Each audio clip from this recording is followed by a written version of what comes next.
எல்லோருக்கும் வணக்கம். நம்மள பல பேருக்கும் நம்ம எடுக்கக்கூடிய முடிவுகள் சரியானதா? தவறானதா? இப்ப நம்ம எடுக்கிற டெசிஷன் கரெக்ட்டா தான் இருக்குமா? ஒருவேள தப்பு பண்ணிட்டா என்ன பண்றது? அப்படிங்கிற மாதிரியான ஒரு குழப்பம் எப்பவுமே ஒரு முடிவெடுக்கக்கூடிய நேரத்தில இருக்கும். அதே மாரி சில பேர் பார்த்தோன்னா, கொஞ்சம் உணர்ச்சி வசப்பட்டு முடிவுகள எடுக்கக்கூடிய நபரா இருப்பாங்க. அப்படி ஒருத்தரா நீங்க இருந்தீங்கன்னா, இந்த கதை உங்களுக்கு தான். ஒரு காட்டுல ஒரு குருகுலம் ஒண்ணு இயங்கிட்டு வந்தது அந்த காலத்தில. அந்த குருகுலத்தோட ஆசிரியர் வழக்கம் போல ஒரு நாள் மாணவர்கள பார்த்து, எல்லாரையுமே உட்கார வச்சு பாடம் நடத்திட்டு இருந்தாரு. அந்த சமயத்தில தடதடன்னு ஒரு சவுண்டு. என்னடான்னு பார்த்தா, அந்த நாட்டோட மன்னர் அந்த குருகுலத்திற்கு வருகை புரிந்தாரு. அந்த அரசர் தன்னோட குதிரை சாரத்திலருந்து இறங்கி நேரா அந்த குருக்கிட்ட வந்து, "குருவே, குருவே, நான் ஒரு முடிவு எடுத்திருக்கிறேன். இந்த முடிவு சரியானதா? இல்ல தவறானதா? அப்படிங்கிற குழப்பம் எனக்குள்ள இருக்கு. இந்த குழப்பம் ரொம்ப நாளாவே இருக்கு. அதனால அந்த முடிவ எடுக்க முடியாமலே தவிச்சிட்டு இருக்கிறேன். ஸோ நீங்க தான் அந்த குழப்பத்த எனக்கு தீர்த்து வைக்கணும்." அப்படின்னு சொல்றாரு. என்னடா இது! ஒரு நாட்டோட அரசர் இத ஒரு அமைச்சர்கிட்ட தானே கேட்பாங்க. பொதுவா ஒரு அரசர்ன்னு இருக்காங்கன்னா, அந்த அரசவையில ஒரு அமைச்சர் இருப்பாங்க. அந்த அமைச்சர்கிட்ட தான் கேட்பாங்க.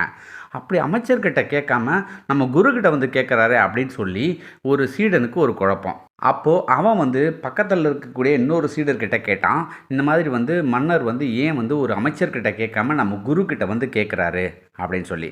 அப்பதான் அந்த சீடன் சொன்னான், "ஓ! உனக்கு விஷயமே தெரியாதா?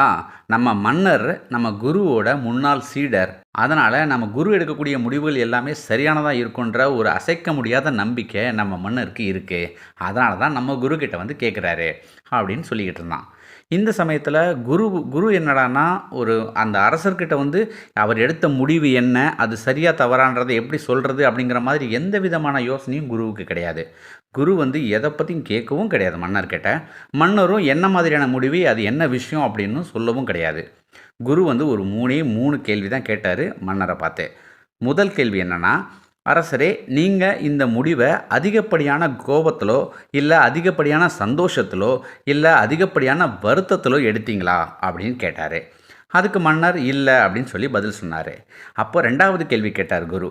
"அரசரே, நீங்க எடுத்திருக்கக்கூடிய இந்த முடிவு யாரோ ஒருத்தருக்கு பயந்தோ, இல்ல யாரோ ஒருத்தர திருப்திப்படுத்துறதுக்காகவோ, இல்ல யாரோ ஒருத்தர பழி வாங்குறதுக்காகவோ எடுத்தீங்களா?" அப்படின்னு கேட்டாரு. அதுக்கும் மன்னர் இல்லேன்னு பதில் சொல்ட்டாரு. இப்ப குரு தன்னோட 3வது கேள்வி கேட்டாரு. "அரசரே, இந்த முடிவு எடுக்கப்பட்டா, அதுல வரக்கூடிய லாபமும், நஷ்டமும் பத்தி நீங்க முன்னாடி யோசிச்சு பார்த்தீங்களா?" அப்படின்னு கேட்டாரு. அரசர் அதுக்கு மட்டும் "ஆமா" அப்படின்னு பதில் சொன்னாரு. குரு அடுத்ததா ஒரே ஒரு விஷயம் தான் சொன்னாரு. எந்த கேள்வியும் வேற கேட்கவே இல்ல. ரொம்ப சிரிச்சுக்கிட்டே அரசர பார்த்து சொன்னாரு, "அரசரே, நீங்க எடுத்துக்கக்கூடிய முடிவு சரியானதா தான் இருக்கும். தைரியமா நீங்க அத செயல்படுத்துங்க. அதுல எந்த குழப்பமும் வேண்டாம்." அப்படின்னு சொல்லி அனுப்பி வச்சுட்டாரு. அரசரும் ரொம்ப சந்தோஷமா, "ஓகே, குரு சொல்லிட்டாருன்னா அது கரெக்ட்டா தான் இருக்கும்." அப்படின்னு சொல்லி அரசரும் கிளம்பி போயிட்டாரு. இது எல்லாமே பார்த்துட்டு இருந்த சீடனுக்கு ரொம்ப குழப்பமா இருந்தது. அப்போ குரு வந்தோனே குரு கிட்ட கேட்டான், "குருவே, நீங்க எத அடிப்படையா வச்சு அரசர் எடுத்த முடிவு சரியானதா இருக்கும் அப்படின்னு சொன்னீங்க?" ஏன்னா அவர்கிட்ட என்ன என்ன முடிவு, என்ன விஷயம் எதுவுமே கேட்கல. அவரும் எதுவுமே சொல்லவே இல்ல. அப்போ அவர் எடுத்துக்கக்கூடிய முடிவு சரியானதா இருக்குன்றத நீங்க எப்படி சொன்னீங்க? அப்படின்னு சீடன் குரு கிட்ட கேட்டான். மாணவர்களே, இது இவருக்கு மட்டும் சொல்லல. நான் எல்லாருக்குமே சேர்த்து தான் சொல்றேன். ஒரு விஷயத்த மட்டும் நீங்க வாழ்க்கையில மறந்துடவே கூடாது. அதுவும் குறிப்பா முடிவுகள் எடுக்கக்கூடிய அந்த சூழ்நிலையில நீங்க ஒரு விஷயத்த மட்டும் மறந்துடவே கூடாது. அது என்ன மாதிரியான விஷயமாவும் வேணா இருக்கலாம். அந்த முடிவு எடுக்கும்போது ஒரு மனுஷனோட மனசும், அறிவும் ரொம்ப தெளிவா இருக்கணும்.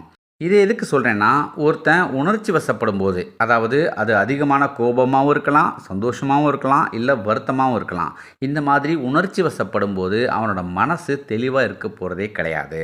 அதே மாரி அவன் யாரையாவது பழி வாங்கணும் அப்படிங்கிற ஒரு எண்ணத்தில இருந்தாலோ, இல்ல யாரையாவது திருப்திப்படுத்தணும் அப்படிங்கிற ஒரு எண்ணத்தில இருந்தாலோ, அவனோட அறிவு தெளிவா இருக்காது. ஸோ இந்த மனசும், அறிவும் எப்ப தெளிவா இருக்குதோ, அப்பதான் அவனால அந்த விஷயத்தினால வரக்கூடிய லாப நஷ்டத்த பத்தியும் யோசிக்க முடியும். ஸோ மனசும், அறிவும் குழப்பமா இருக்கிற நேரத்தில லாப நஷ்டத்த பத்தி நம்மளால யோசிக்கவே முடியாது. அதனால அவன் எடுக்கக்கூடிய முடிவுகள் தவறா போறதுக்கான வாய்ப்பு தான் அதிகம். ஸோ இது 2ம் தெளிவா இருந்ததுன்னா, அவன் எடுக்கக்கூடிய முடிவு சரியானதா தான் இருக்கும். அதனால தான் அரசர்கிட்ட அவரோட மனசும், அறிவும் தெளிவா தான் இந்த முடிவு எடுக்கப்பட்டதா அப்படின்னு தெரிஞ்சுக்கிறதுக்காக 3 கேள்விய கேட்டேன். அவரு தெளிவான மனநிலைமையில தான் அந்த முடிவு எடுத்திருக்காரு அப்படின்ற பட்சத்தில, அது தவறா போறதுக்கான வாய்ப்பே கிடையாது அப்படிங்கிற நம்பிக்கையில தான் அது சரின்னு நான் சொன்னேன். அப்படின்னு சொல்லி சொன்னாராம்.